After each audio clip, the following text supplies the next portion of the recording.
Welcome back to Misunderstood's Happy Hour. Hi, Kelly. How are you? Good. How are you, Rachel? Oh, what are you drinking there? Iced coffee, sugar-free. Oh, nice. Okay, working on your diet there. Working on my body. Yes. Okay, good. So welcome back to the show, everybody. This is our third happy hour, right? So I love that you're It drinking is. coffee. I'm actually drinking water out of my misunderstood mug. But next week we are going to be starting our sorry. We're going to be starting Spit or spit or swallow. Spit swallow. or Yeah, swallow. you don't sip So that shit. naughty. You Yeah. don't sip it. You just, I don't know. So bad. But Yeah. yes, we're going to get our drink on. Yes, we've had actually a bunch of companies contact us in the last couple of weeks that want to sponsor us. So as of next week, we will be featuring wine, alcohol that has been sent to us that we are going to taste. We're going to tell you guys about, and we are either going to swallow it if we like it, and if we don't like it, we are going to spit it out. So we are really excited for that segment next week. Do you want to fill us in really quickly on your what's been going on in your dating life in the last week? Because you barely can function because you're on so many dates. I'm on so many dates. Honestly, I can't even, I'm going to get to the point soon where I can't talk about it because like I had one guy who listened to the show and he's like, I did listen, but honestly, I don't think I can listen to any more of this because I actually like you and I don't want to hear about it. So it's like being on The Bachelorette kind of like, yeah, I've been on a few super high quality dates. Who are you going to give a rose to this week? Oh, actually, that's what we should do. God. You should start mentioning somebody's name. Okay, who gets the rose this week? Oh gosh. Speaking of that, I have to tell you, one of the dates I went on, the guy, he made me this paper origami rose and gave it to me. It was like a little symbolic of like what we're doing on this show. Oh, that's cute. So sweet. That's a little too sweet and cute for me, but I think that's really nice. It was super nice. It was a great and date. Thoughtful. He gets my rose this week. Wow. I don't mean it like that. Yes, you do. That's who I'd be giving. Yeah, that's who I'd be giving the rose to. Okay, what's his name? Do we want to say it? Starts with a J. Okay, so we'll call him Jay. So Jay gets the rose this week. That's very exciting. Do you think he's somebody that you can marry next year? Yes. Wow. No, Jay, this is very interesting. Maybe next week, if he's still in the running, we'll have to have him call in. Here's the problem. What? The people I'm dating are really high quality people. Like Good. this, I've like upped this game. So like it's all open. I could marry probably anybody that I'm only dating like super high quality humans. And so it's making it really amazing, but tough too. So, okay, well, don't forget anyone that wants to get involved could email suggestions. What's the email? Getting married at misunderstoodpodcast.com. MISS, understood. Yeah. MISS. Mm-hmm. I had a question though. I keep getting called cute. I keep getting called cute by these people I'm dating. Like, oh, you're so cute. And I don't know how I feel about that. Like, what's the difference between cute and hot? Or like, do guys like cute? Or do they want sexy? Or like, how does a woman like, well, I'm too cute. Like, I don't know. Are your boobs out enough? I don't know. Maybe. Yes, I think I'm showing. I'm showing you have good boobs. I mean, maybe you're not showing enough sex appeal. Maybe. But cute is a good word. It's worse than, oh, you've got a great personality or something. That's true. It's better than that. You're a beautiful girl. And I think that you also look very young for your age. So I think that maybe that's the word that comes out. And also these guys are on the younger side. I feel like they're not maybe, they don't have a lot of sophistication with their vocabulary. And it might be intimidating to say you're such a beautiful woman. Maybe. Yeah. I want to be hot. I want to but I think it's a lot of my personality. I'm just goofy all the time. Well, when you come here, we're going to put you in like leather pants and like, I don't know. We're going to sex you up a little bit and see what happens. Yes. Okay. I need some sexing up and I probably need to stop cracking jokes all the time. I'm always joking around and stuff. Oh, yeah, well, maybe. Yeah, well. But there's nothing wrong with that. I think that's nice. Yeah. But this brings us to like a lot of the stuff I want to talk about today. Okay. So what do you want to get into? Not my dating. Well, we just had an amazing guest on. So we just had Vanessa Reiser, licensed social worker and psychotherapist. She deals with narcissistic abuse, and it's brought back a lot of memories from past relationships and things like that. And it kind of delves into some stuff we're going to talk about today, but she was an amazing guest and she's coming out next week. And it kind of ties in with our guest this week, Sarma Melngailis from Bad Vegan. We talked a little bit about that. So a lot of what we're going to talk about today will be relationship stuff, but let's talk first, about Sarma's episode. So we had Sarma's episode on this week in a 2-parter. It was amazing. The feedback is amazing. What were your thoughts when you were actually interviewing Sarma in person? I know you guys have kept in touch and stuff. So let's talk a little bit about Sarma this week. Well, at this point, I consider Sarma a friend. So I was very, the point with that is it was very happy to get to know her. I was happy to hear her story. I was happy to be, part of the platform that she could tell her story on, because I think that's really important. A lot of people victim shame, and I don't try and come into any of my interviews having an opinion. And even if I do have an opinion, I keep it to myself because I think it's not my place. Like, the whole purpose of this show is for people to tell their story without having any judgment or pushback almost, So I loved hearing her story. I found it very interesting because when I saw Bad Vegan come out on Netflix, I binged it. I was obsessed with understanding more of what happened and her. And, I did have questions. I did think crazy thing. I was like, how could this woman that seems so smart and normal get into this?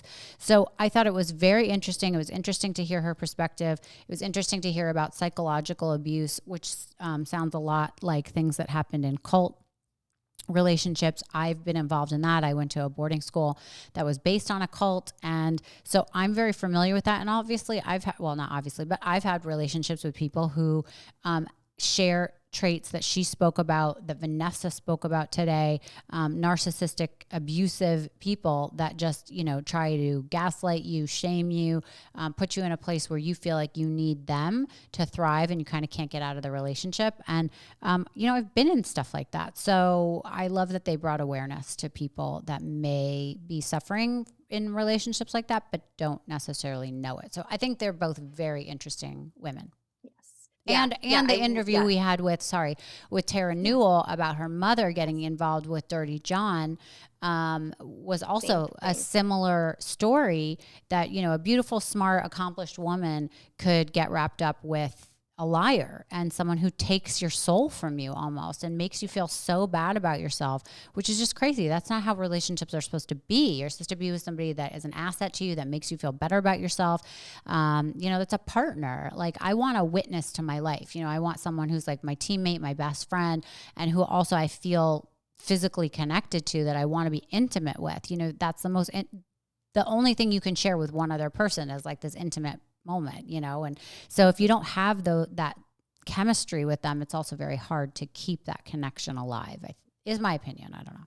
Yeah, I agree. And Vanessa gave us some really great tips on red flags, how to invest in ourselves and remind ourselves that we're awesome ahead of time, before we even have a chance to get wrapped up with a narcissist, just so that we know our worth, our value, so that, we're always reminded that when we see these red flags to kind of run, we can totally do better than that. So I'm super excited for her episode to come out next week. Yeah, it'll be great. I really hope everybody listens. One thing, and if people don't know the name Vanessa Reiser right off the bat, you will know her if you follow Real Housewives of New Jersey and that, because she's involved in that whole mess a little bit right now. Oh, and let's talk about that, because now we're personally involved, because we're heading to New York soon to have dinner with Bo Dietl, the PI guy who is involved in this mess with Vanessa. And you can tell the story. Well, no, we had no idea the two were connected. First, we were having Vanessa on the show, and then we were having Bo Dietl on the show and having dinner with him. We didn't know that Louis and Teresa, is the PI that he supposedly hired, is Bo Dietl. Allegedly, because Bo claims that he was not hired by him at all. And, Louis, I think, says that they're like best friends and really close, and that is not what Bo says. So she couldn't really talk about that whole scenario, but she, spent a lot of time talking about what it was like to date him and get out of that relationship and be in that relationship. So I think that it's very cool. But when we're going to, Kelli and I are going to New York to go have dinner with Bo Dietl at Rayo's, and which will be really fun. And we have a special guest that's joining us for dinner, 2 special guests that are joining us for dinner as well. So we will be very happy to tell you guys all about that when that happens. I'm so excited. Mm-hmm. I already know what I'm going to wear. So oh gosh. Okay. Do you know what you're going to wear? No, absolutely not. But I guess we'll figure it out. We'll figure it out. Super excited. Yeah. So I'm going to Palm Beach soon to visit you. And then we're going to go to New York together. That's going to be exciting. We've got a couple interviews planned with, like you said, some special guests. So yeah, it's going to be great. Yeah. We're going to go out every night and we're going to introduce you to people on Palm Beach, a whole new type of guy. So this will be really fun. It'll be fun. It'll be nice to get out of Iowa because Iowa is just overcast and smoky right now. I don't know if you guys are the Canadian wildfires. Yeah, it hasn't reached Florida yet. No. But yeah, I mean, that's really scary, crazy. Everything that's happening. I was in Las Vegas this weekend for about 5 days, and it wasn't as hot as they're talking about in Texas. And I have to say Florida is even hotter than Las Vegas because of the humidity. In Florida, and in Vegas there is none, so it doesn't feel as hot, and you can actually sit in the sun, but the sun is like burning on your skin, whereas here it's like hard to breathe outside. But we haven't seen that wildfire stuff, and it's very apocalyptic. You know what I mean? It's super scary what's going on, and I get really nervous about the state of America or the world or whatever. It's really weird. But talking about Vegas for a second, I just want to say I went on this trip with a group. It's hard to explain. It's very similar to YPO, which if people know what that is, it's people getting together that own businesses. But this was like on a sort of different level. People that are publicly, CEOs of publicly traded companies, very famous people, Russian oligarchs. A guy who is probably going to win the next presidency in Uruguay was one of the guys there. Very cool group of people. And we did everything from hiking in Red Rock to having going to a black tie event where we were kidnapped and brought into this room, and we got to play poker all night and baccarat and blackjack, and they gave us basically free money, and we were playing with $500,000. And you were a dealer. And I was the guest host dealer. It was super fun. They taught me how to deal. And after living in Vegas for as long as I did, I actually thought oh, how fun would it have been to say, chalk it up on the bedpost or whatever, that one of the things I've ever done is being a casino host or somebody who dealt cards. Because when you're there, by the way, when you're behind that table, it's super hard to get the cards out, to do your math really quick.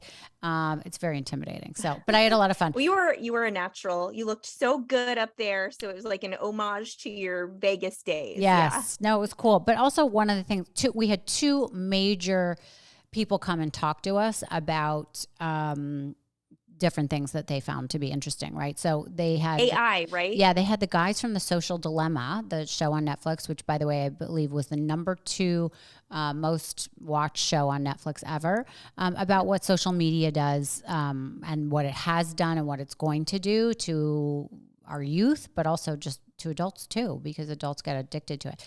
So the 2 guys that starred in that created it, came and spoke to us for probably a total of 6 hours on the subject. And it was very scary, the direction that they believe the world is going with AI. They think it's very dangerous. They think they're going to Congress to try and get them to slow it down, to pause, because they believe that the curve and the rate that AI is taking over can be very dangerous. But then on the flip side, they were talking about the use of AI in understanding language with animals, which I found to be a fascinating conversation. Right now, they are already working on it with humpback whales, beluga whales, and chimpanzees. I didn't know any of this. I offered the guy to come on the show. I hope that he takes me up on it. But he believes in the next 12 months, we will be able to communicate with whales and chimpanzees. We won't know what we're saying, but they will be able to mimic what we're saying, and it'll be a conversation back and forth. They believe by the year 2030, we will be able to actually know what they are saying and we can communicate with them because we will learn their language. So that puts the thought in their mind of like, could this be dangerous? Could we be setting like a, this riptide sort of, creating a mutiny with animals that we don't realize because this has been something that we haven't been able to crack the code for all these years. But wouldn't it be great to know what your dog or cats or pets are thinking? And I think by the year 2030, we will be into knowing that. But it also sets up the conversation of like animal abuse. And they believe that even plants have feelings and can be heard on a level of crying when you rip off a branch or you rip off a leaf. And, I just read this week that lobsters can feel the pain when they're boiled. So, they believe that every living thing from mosquitoes to ants to, I'm looking at a plant right now, has the ability to feel, to see, and should be loved and cared for much differently than we are at the moment. So that was the whole point of that conversation. And then plants, yes. So really like crying? Oh crying my gosh. At a decibel that we can't hear. But yes, they have the tools now with these AI contraptions that they can hear it and not understand what it's saying, but obviously it's crying because it's in pain. Also something about, the nectar, they've studied nectar when bees come closer to a plant, and they can tell that when they play the sound of a bee coming closer to these certain plants, that they develop, more of a nectar and it's more, juicy or whatever. And it's based on hearing the sound of the bee coming closer to them. So they believe that they can hear. So it's all really interesting stuff. Okay. So the second thing that we were in a meeting about, this was at almost midnight on the night before we left. We were kidnapped. We went into this room, but we had this really interesting presentation from somebody who's working in the field of taking, the spacecraft up. And, I think there are 5 different companies right now that are, Richard Branson has one, Elon has one, Bezos has one, to get people to go into space for whether it's 2 minutes to 10 days. There are these things that people can do and spend money on, like they did for the submersible. But this new thing that they are selling now is a trip on a air balloon that goes into space. It is a 6-hour tour total, 2 hours up, 2 hours while you're in this capsule floating in space, and then 2 hours coming down. And it fits 8 people, and most people have not heard of this yet because they really were promoting it to this group. It costs $150 to have a seat, and people $150. Sorry, $150,000. I'm like, oh, I'm in. I can afford that. Let me do that again. It costs $150,000 to have a seat, and people are booking entire capsules because they want to have a wedding up there, or they want to have business meetings up there, or, things like this. So they had offered our group trip number 34. They've already booked something into the thousands of trips, but they held group, trip 34 for this group that they were giving the presentation to. So to see how many people wanted to book that. So it was very interesting and enlightening, and it was great to hear the questions. So it sounded like the group I was with was going to probably book 8 seats. And I thought that was a really cool thing. I've never heard of it. So very cool. But I'm like, okay, this sounds like the Titan submersible all over again, but reverse. Would you go up in space in this hot air balloon thing? Would you go if someone invited you? It was interesting because they did ask a lot of questions, obviously, about safety. There was, 7 different ways for things to fix itself. I was more interested about if the balloon pops. Where they go to the bathroom? No, there is a bathroom in there. Of course, I'm always interested in that. But it was interesting to hear how they had all these different ways to handle the issue if something happened. But, if there's a fire in the cabin and you're 2 hours from getting down, you can't fix that, Nope. But I don't know. They seem to have all these answers for everything. So it'll be interesting when it does launch to see what happens there.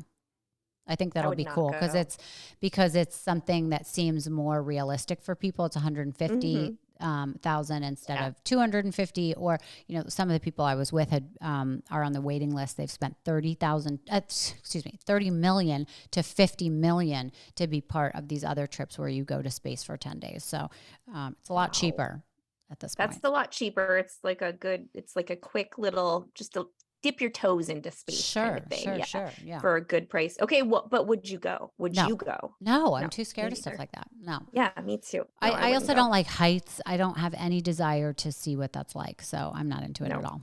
Nope, me neither.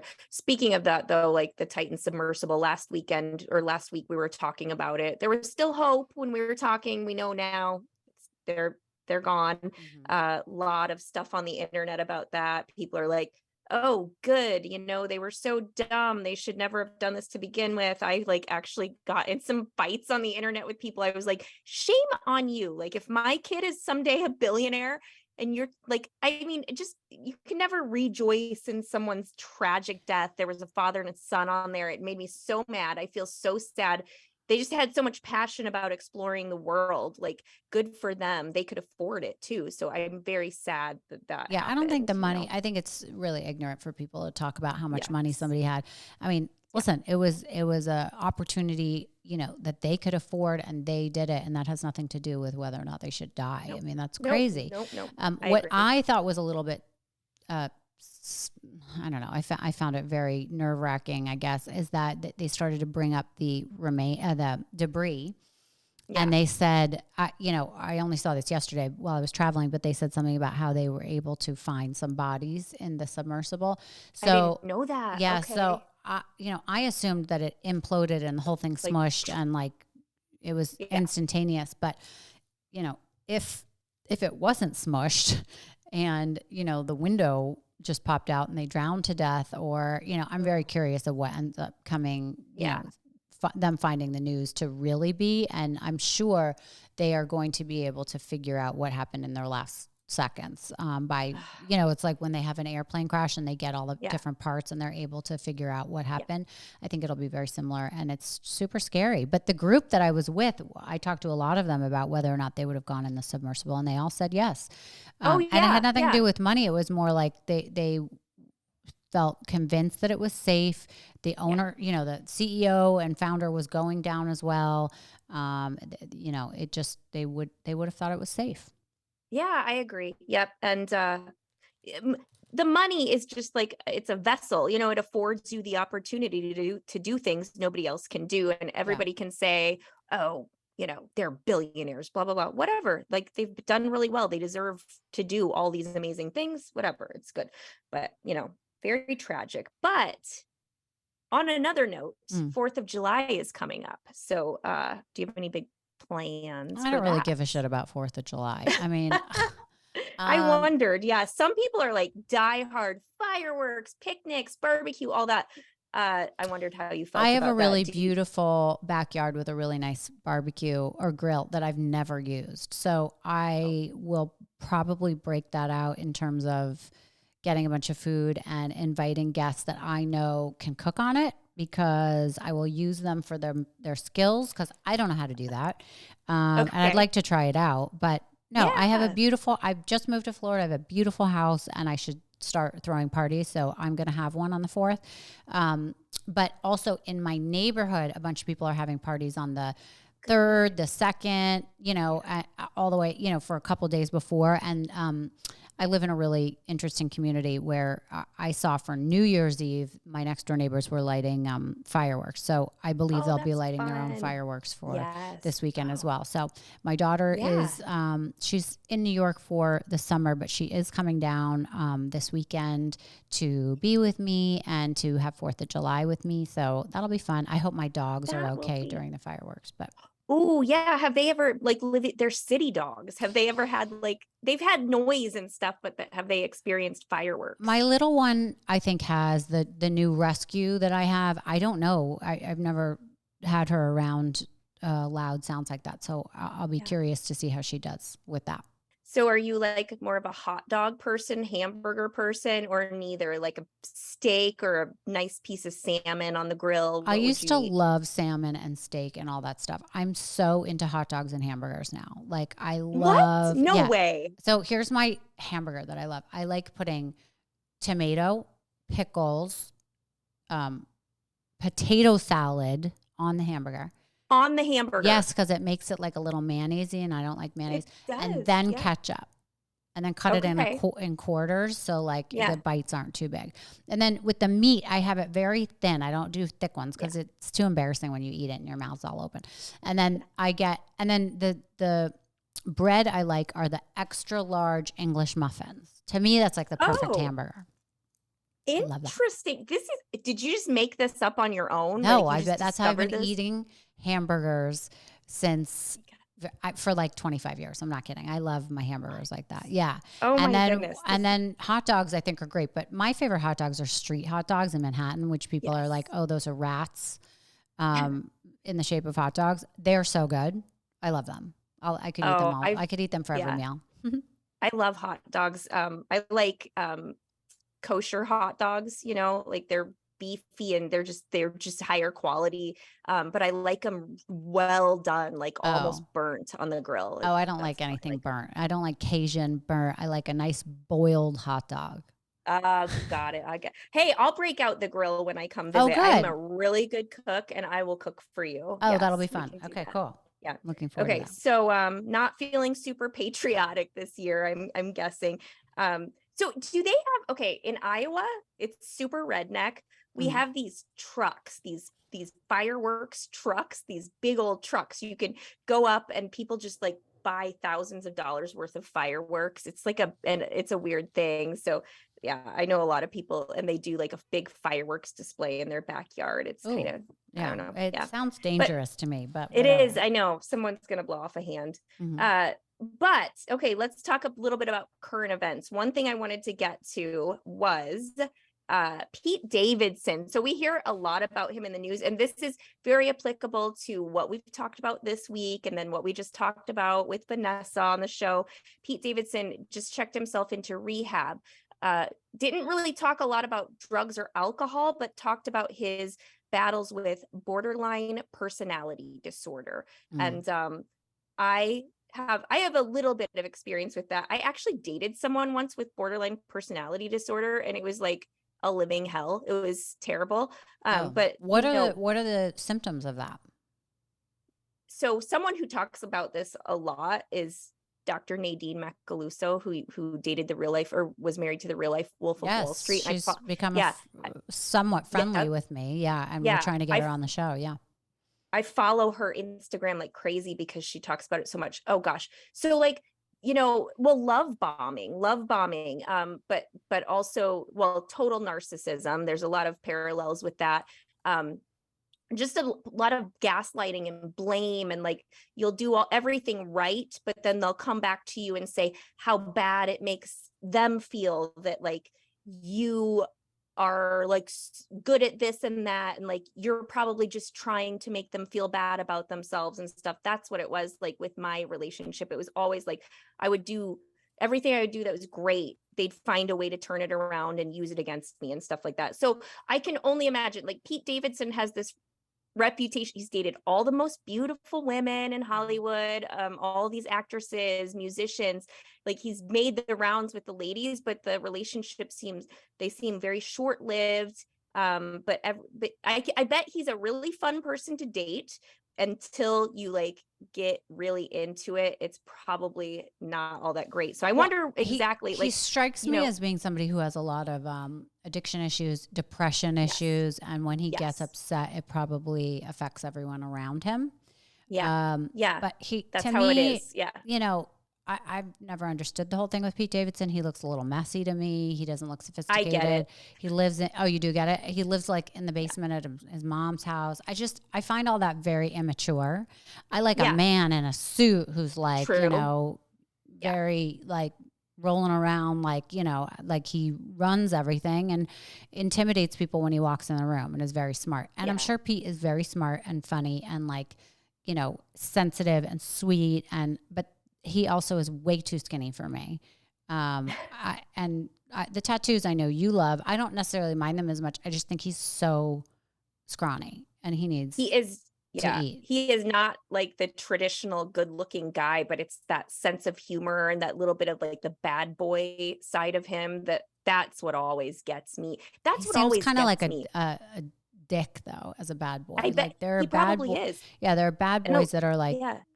bad and Yes. cool because they're bad Like boys. But to me, like he's just James kind of Bond or someone like that. To me, Or he's like, just yeah. like a little bit of a Yeah. I Yeah. don't know, ding So dong. I can imagine, I bet I can imagine what it would be like to date Pete. But yeah, he's in rehab now. Well, we wish him he's the like, best, we obviously, because it's do hard definitely, to go definitely. through I'm a lot not of trying stuff. to like, And he's mental health is, he's had a hard time growing up, and very. he's made a name for himself despite that. Yes. So we wish him the best. Madonna is in the hospital as well, which is sort of not surprising. But I hope that she's okay. What were they saying the reason for that was? So she collapsed. She was unresponsive.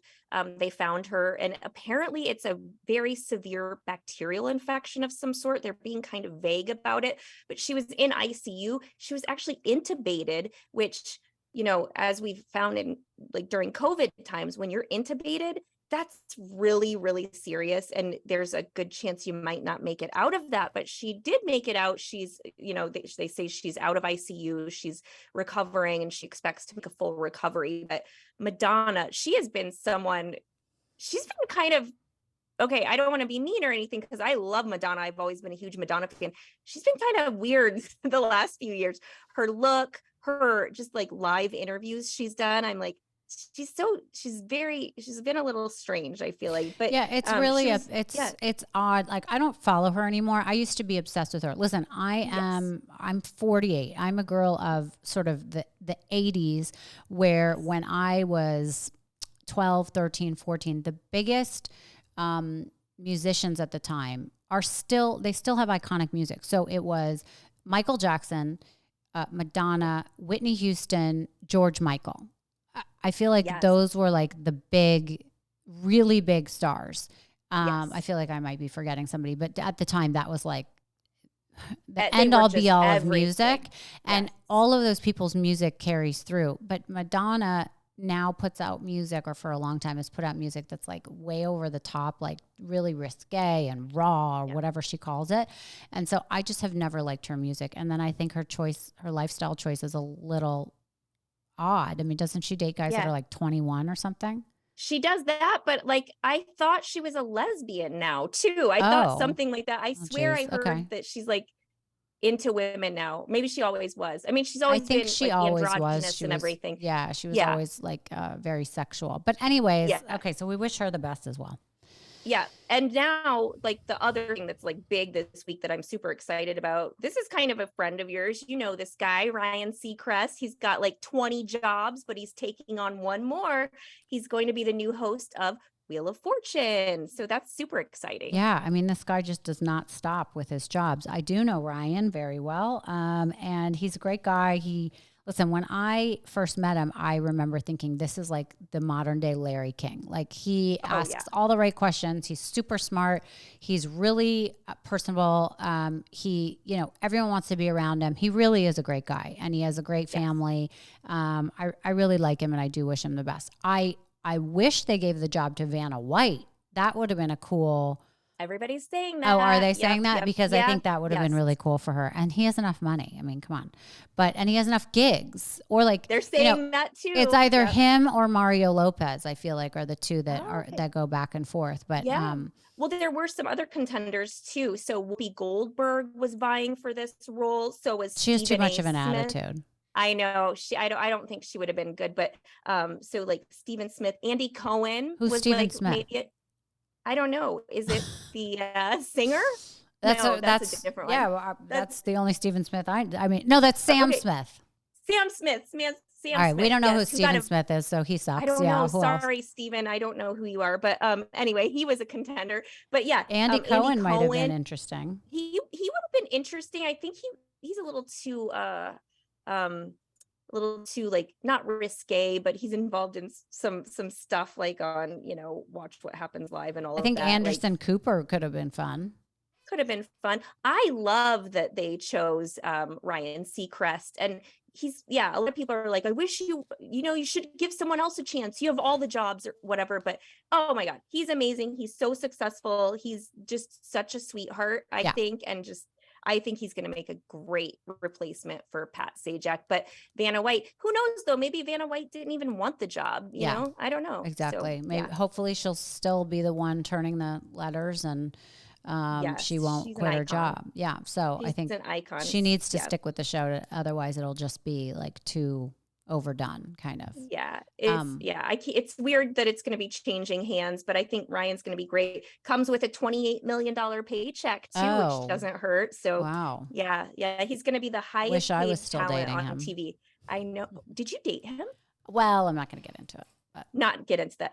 Good. All right. So next week, we talked about this a little bit. We have Vanessa Reiser coming up, which will be, it's Louis' ex-fiance who talks about narcissistic abuse, who you guys will all like. And then we are going to do round 2 with David Yontef. We had a really fun, interesting interview with him to talk about, more stuff in reality TV that was misunderstood or that has to be reconsidered again, because he's always a fun interview. So, and then in the weeks coming up, we have some really, really good guests that it was, took us a long time to get, that we are really happy to bring to you. So we'll go back to our more serious programming after David's, kind of roundup of reality stuff, which I don't really love talking about. But anyways, he's a great guest and a good friend of mine, so I love having him on. We're going to be having dinner with him soon too. Yes, we'll post some selfies. So guys, if you have any you have any suggestions for good guests, people that you feel like have been misunderstood in the media that you would like to hear their story, please let us know. You can DM either one of us, Rachel Yucatel NYC, or what's your handle? Kelli Brink, Kelli with an I, Kelli Brink. Yep, that's me. And so you can also email at info_misunderstoodpodcast@gmail.com. Great. Anything else? No, I just hope everyone has a wonderful 4th of July. Don't blow off any hands or fingers or anything like that.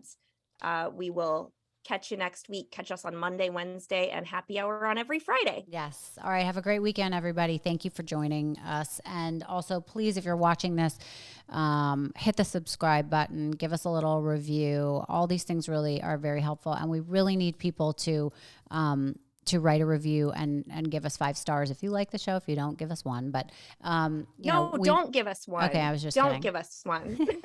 If they've listened this far into this episode, they obviously like us. Yeah. So give us a review. Yeah. Give it. Let people know about us, because that's the only way that we grow. So it's very helpful to us. So we appreciate you. We do this for you. So thank you. Yes, thank you so much, and we'll see you all next week. Bye.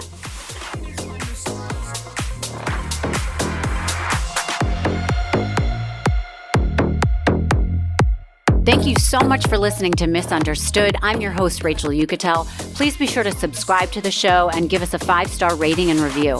You can support the show by joining our Patreon at patreon.com/misunderstood with Rachel Yucatel. Do you have ideas for the show or want to reach out? Email us at info_misunderstoodpodcast@gmail.com. That's spelled MISS understood.